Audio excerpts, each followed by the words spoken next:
বর্তমান দিনে ছোট ছোট ছেলেমেয়েরা এবং সাধারণ মানুষ সিনেমা দেখা ধীরে ধীরে প্রবণতা কমে যাচ্ছে। তাই এই প্রথমবার চলচ্চিত্র উৎসবের আয়োজন করলো খানাকুলের রামনগর অতুল বিদ্যালয়। রামনগর এলাকার কচিকাঁচারা গ্রামে নানান অনুষ্ঠান দেখতে যায়, কিন্তু সিনেমা হলে তাদের যাওয়া হয় না। তাদের একটু আনন্দ দিতে স্কুলের এই উদ্যোগ। তবে সমস্ত ব্যবস্থা করা হয়েছে স্কুলের হলে। 24শে জানুয়ারি থেকে 26শে জানুয়ারি পর্যন্ত চলচ্চিত্র উৎসব হবে স্কুলে। প্রথম দিনেই দেখানো হবে মৃণাল সেন পরিচালিত ছবি ইচ্ছে পূরণ এবং আই এম কালাম। এছাড়াও তালিকায় রয়েছে আরও অনেক সিনেমা।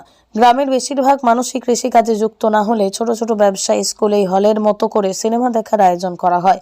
এই স্কুলের ছাত্রছাত্রীর সংখ্যা 1400। এই দিন স্কুলের অডিটোরিয়াম হলে দুপুর 12টা থেকে দেখানো হবে। কেমন লাগছে সিনেমা দেখে?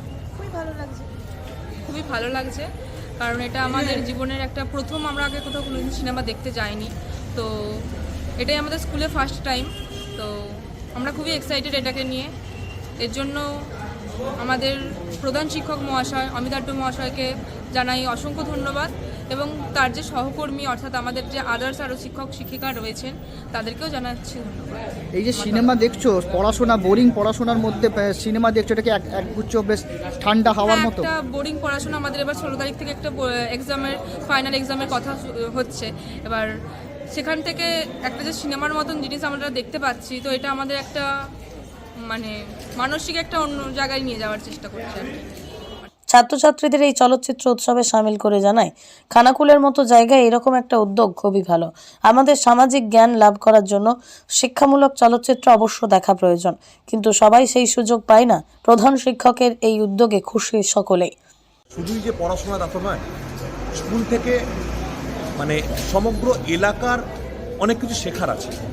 সেই আমরা খানাকুল রাজ্যের পরিপ্রেক্ষিতে একটি প্রান্তিক গ্রাম।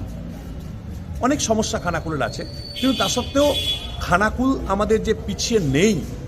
বিভিন্ন শহরাঞ্চলে আমরা নন্দনের ফিল্ম ফেস্টিভ্যাল বা চলচ্চিত্র উৎসব দেখেছি, এখন খানাকুল যে পিছিয়ে নেই সেটা দেখিয়ে দেওয়ার জন্যই আমাদের এই উদ্যোগ। আসলে আর স্কুল কেন করলো? স্কুল করার উদ্দেশ্য হলো কি, ছাত্রছাত্রীরা আজ বর্তমান যুগের ছাত্রছাত্রীরা তারা মোবাইল বা এ সময়ের প্রতি আসক্তি বেশি হয়ে গেছে। আমি জিজ্ঞেস করছিলাম ছাত্রছাত্রীদের যে তোমরা কি কোনো সিনেমা হলে গিয়ে কোনো সিনেমা দেখেছো একসঙ্গে 100 জন 200 জন মিলে? বলছে না স্যার, আমরা কেউ কখনো সিনেমা হলে গিয়ে সিনেমা দেখি না। স্কুলের প্রধান শিক্ষক অমিতাভ জানান, কলকাতা, বর্ধমান, শিলিগুড়ি, আসানসোল সহ বড় বড় শহরে চলচ্চিত্র উৎসব হয়, সেখানে যাওয়ার মতো অবস্থা গ্রামের ছেলে মেয়েদের নেই। একথা ভেবেই উৎসবের আয়োজন করা হয়। তাছাড়া বর্তমান প্রজন্ম মোবাইলের প্রতি বিরাট আসক্ত হয়ে পড়েছে, তাই তারা সিনেমা বা চলচ্চিত্র প্রদর্শনী থেকে মুখ ফিরিয়ে নিয়েছে। তাদের শিক্ষামূলক চলচ্চিত্র দেখতে এবং তা থেকে সামাজিক জ্ঞান অর্জনে উৎসাহিত করতেই আমাদের এই প্রয়াস। হুগলির খানাকুল থেকে শুভজিৎ ঘোষের রিপোর্ট, লোকাল 18 বাংলা। উৎসবের আয়োজন, সেখানে আমি এই অনুষ্ঠানে